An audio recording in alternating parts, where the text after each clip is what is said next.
আসসালামু আলাইকুম এভরিওয়ান, কি খবর তোমাদের সবার? আশা করি সবাই ভালো আছো। চলে আসলাম শুক্রবারের একটা ভিডিও নিয়ে। আর শুক্রবার মানেই তো অনেক খাওয়া দাওয়া। আজকে দুপুরে রান্না করব। ফার্স্টে রান্না করতে গিয়েছিলাম হচ্ছে চিকেন কোরমা। পরে চিকেন কোরমার যে মশলাটা সেটা পাইনি। পরে বললাম যে তাহলে রোস্টের মশলা নিয়ে আসো, এটা দিয়েই রোস্ট করে ফেলি। মুরগিটা আসলে তোমাদের ভাইয়া রেগুলার রান্নার পিস কেটে নিয়ে এসেছিল বাজার থেকে, তাই ভাবলাম যে এইভাবেই রান্না করে ফেলি। আর পোলাও করব, সেটার জন্য চালটা ধুয়ে রেখেছি। চালটা এইভাবে ধুয়ে ঝরিয়ে রাখলে পোলাওটা ঝরঝরে হয়। আর এদিকে আমার রোস্টটাও রান্না করা শেষ, তেল সব উপরে ভেসে উঠেছে। তো এটা এখন নামিয়ে ফেলবো আর পোলাও চালটা ভেজে নিচ্ছি।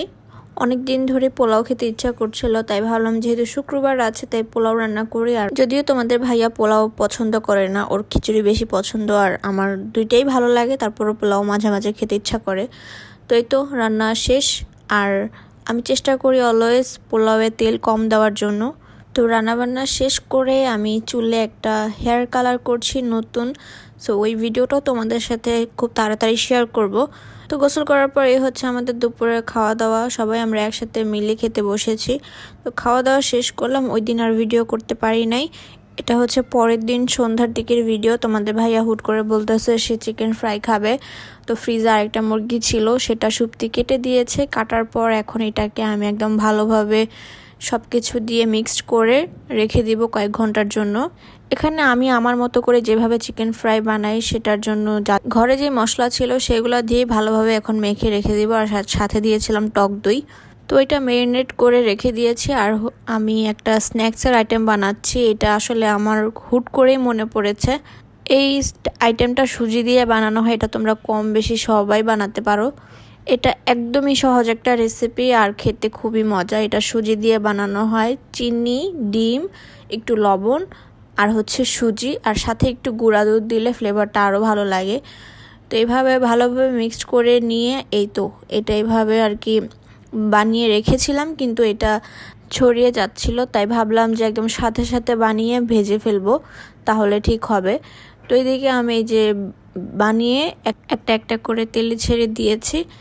এই আইটেমটা আম্মু আগে আমাদের বানিয়ে খাওয়াতো, যখনই হুটহাট কিছু খেতে ইচ্ছা করতো তখন, মানে 10 মিনিটের মধ্যে এটা বানিয়ে দিত। এটা এখন লাল লাল করে ভেজে নিব। আর এটা 2-3 দিন রেখে রেখেও খাওয়া যায়। আমি তো ভাজতেছিলাম আর খাচ্ছিলাম। তো তোমাদের ভাই আবার বললো যে ওর চিকেন ফ্রাইয়ের সাথে নুডলসও খাবে। যেহেতু রাতে আর অন্য কিছুই আমরা খাবো না, মানে ভাত টাত কিছু খাবো না, তাই নুডলস রান্না করব আর চিকেন ফ্রাই ভাজবো। তো এখানে আমি মিস্টার নুডলসের প্যাকেট নিয়েছিলাম। তবে এই মিস্টার নুডলসটা আমার খেতে একদমই ভালো লাগে না। মিস্টার নুডলস বলতে কোরিয়ান যেটা আর কি, মানে কোরিয়ান স্পাইস, ওইটা এত মোটা মোটা নুডলসগুলো, ওইটা একদমই ভালো লাগে না খেতে। যাই হোক, নুডলসটা রান্না করা শেষ করে রাতে তোমাদের ভাইয়া আসার পর এখন আমি গরম গরম একদম চিকেন ফ্রাইগুলো ভেজে নিব। এখানে আমি ময়দার সাথে লবণ, গোলমরিচের গুঁড়া, শুকনো মরিচের গুঁড়া এগুলা দিয়ে মিক্সড করে নিয়েছি। আর সাথে দিয়েছিলাম কর্নফ্লাওয়ার। আর চিকেনও আমি একটু মরিচের গুঁড়া, গোলমরিচের গুঁড়া, তারপর টক দই, আদা রসুন বাটা, ধনিয়া, জিরা, গরম মশলার গুঁড়া, এই সব কিছু দিয়ে তারপর ভালোভাবে মিক্সড করে রেখেছি। পরে ময়দায় কোট করে পানিতে একটু ভিজিয়ে আবার ময়দায় কোট করে তারপর আর কি ভেজে ফেলতেছি। এইভাবে আমার কাছে ভালোই লাগে, জানি না কার কাছে কেমন লাগে, আমার কাছে ভালোই লাগে এভাবে খেতে। আর তোমাদের ভাইয়াও অনেক পছন্দ করে।